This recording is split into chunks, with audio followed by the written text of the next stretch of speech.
now not only do we have this younger brother who has that permanent loss of relationship, now we have older siblings who were manipulated into alienation feeling guilty, and they have this lifelong regret that they can never fix this damaged relationship now. The hardest part for me, and I don't know if this is the same for everyone, is trying not to get too close or pulled into it.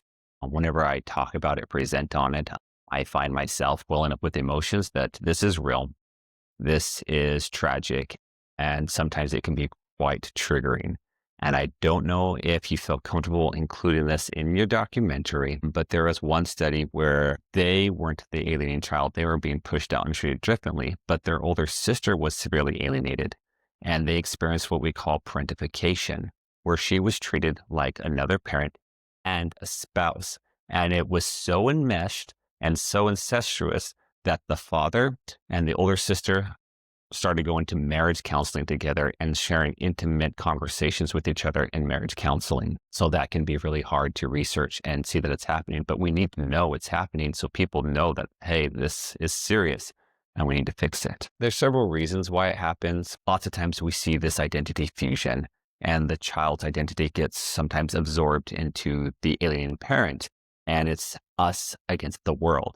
And so that causes them to be isolated from other people. So then the parents saying, you're my confidant, you're my equal, I'm going to share things with you, which they shouldn't. Then they use that as a strategy. If there's other children in the house, they use the sibling who's parentified to help them alienate the rest. There are some appellate cases. This was a study by Dr. Jennifer Harmon, and I am pulling the data to also use on my own study, where a judge ordered that there's an intervention with an alien child still in the home. And so the alien child may have gone to reunification therapy or some other type of intervention. And then an adult child who is alienated, they're being used to get in contact with that child to keep the alienation going. And the judge had to step in and say, adult sibling, you need to stop this alienating behaviors. I don't ever want to say it's untreatable. One, you can have multiple people in the same environment who experience the same type of stimuli or alienating behaviors, and they can react differently in severity. Another thing too, in alienation, we see that there's a spread of animosity.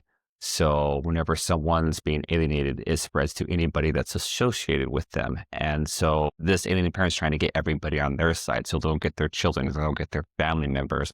There was even a situation where a mother who was suspected of alienation and custody was changed. She employed her father to show up during a custody exchange to shoot the husband and kill him. So it does, as you mentioned, get very severe. It does need to be intervened. And I think you asked, what is my advice to clinicians in this situation? One, acknowledge it.